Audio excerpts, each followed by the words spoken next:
তৃণমূল সমর্থকের বাড়িতে এলো প্রাণনাশের হুমকি ও ধর্ষণের চিঠি।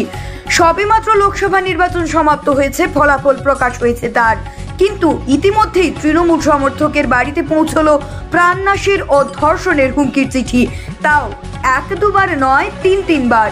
ঘটনাটি দক্ষিণ চব্বিশ পরগনার কাকদ্বীপ বিধানসভার পথপাদিত্য গ্রাম পঞ্চায়েতের 92 নম্বর বুথের ঘটনা। স্থানীয় সূত্রে জানা যায়, লোকসভা ভোটের রেজাল্টের পরদিনই প্রতাপাদিত্য গ্রাম পঞ্চায়েতের স্থানীয় বাসিন্দা পূর্ণিমা দাসের বাড়িতে হুমকির চিঠি আসে, যেখানে পূর্ণিমা দাসের নাতনিকে প্রাণনাশের হুমকি ও ধর্ষণের কথা লেখা রয়েছে।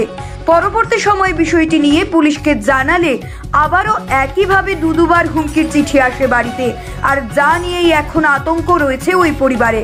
তবে ইতিমধ্যে এই পুরো চিঠিকে কেন্দ্র করে জল্পনা শুরু হয়েছে এলাকায়। ঘটনায় গোটা বিষয়ের তদন্ত শুরু করেছে পুলিশ। তবে এই চিঠির পেছনে রয়েছে রাজনৈতিক কোনো কারণ নাকি সম্পূর্ণটাই পারিবারিক অন্য কোনো বিষয়, তা নিয়ে শুরু হয়েছে জল্পনা। আর আপনারা সেই ছবি সরাসরি দেখছেন বাস্তব নিউজের পর্দায়।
ভোটের রেজাল্ট বেরোর পরের দিন আমার বাড়িতে একটা চিঠি পাই।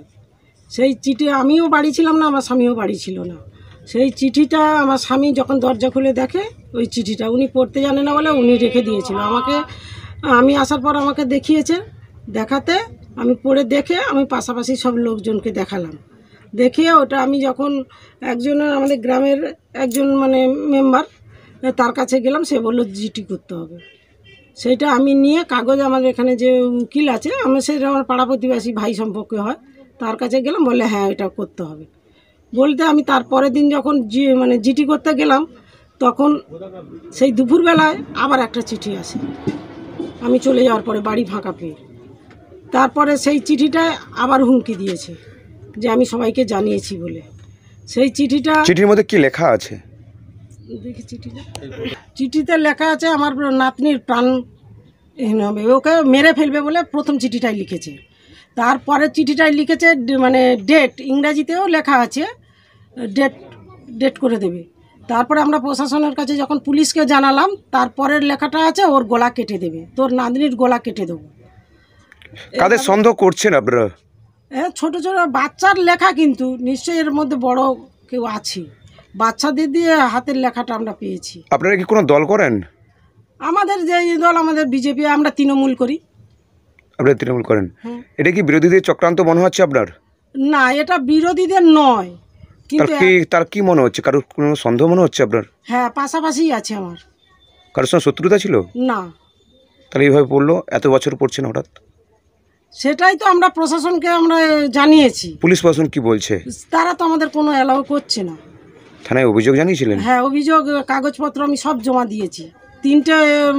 যে তিনটে চিঠি এসছে আমি সব জমা দিয়েছি। ওনারা আমার প্রথম দিন জানিয়েছি আসবে বলে আসেননি। তারপরের দিন যখন আবার চিঠি পেলাম, তখনও আবার গেলাম।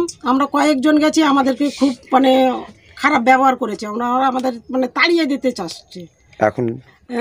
তারপরে ওনারা বলে যাচ্ছি বলে এসেই মত্তরে একটা বাচ্চাকে জিজ্ঞেস করে সবাইকে, পাড়া প্রতিবেশী যখন এসেছে সবাইকে বলছে বাড়ি যাও বাড়ি যাও বাড়ি যাও বলে সবাইকে তাড়িয়ে দিয়ে একটা ছোট বাচ্চাকে ডাকলো, ডেকে তুই দিয়েছিস, তোর খাতাটা দেখি বলে আর কিছু করলো না। আমাদেরকে ইয়ে করে গেল যে সিআইডি তদন্ত করতে হবে। এখন কি চাইছেন? আমরা একটা তদন্ত চাইছি। তো আপনার নাম? বাচ্চাটার কি অবস্থা হবে? কদিন পরে স্কুল পাঠশালা সব খুলে যাবে। না, এই বিষয়টা নিয়ে আমার কাছে কোনো খবর আসেনি, তো ওরাও আমার কাছে আসেনি। তো আপনি যখন বলছেন, আপনার মুখ থেকেই তো আমি এখন শুনলাম, আপনি যখন বলছেন তো আমি এই বিষয়টা নিয়ে আমি একটু তদন্ত করছি। কত নম্বর বুথ এটা? এটা 92 নম্বর বুথ।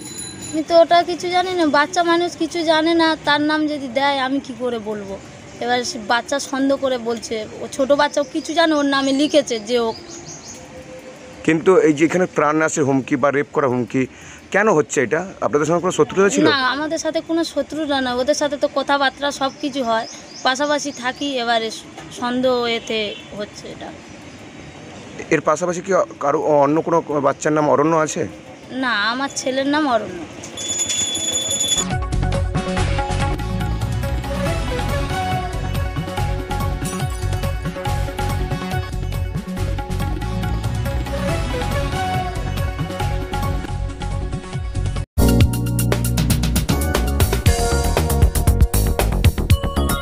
আপনারা দেখছেন বাস্তব নিউজ, কাল্পনিক নয়, বাস্তব।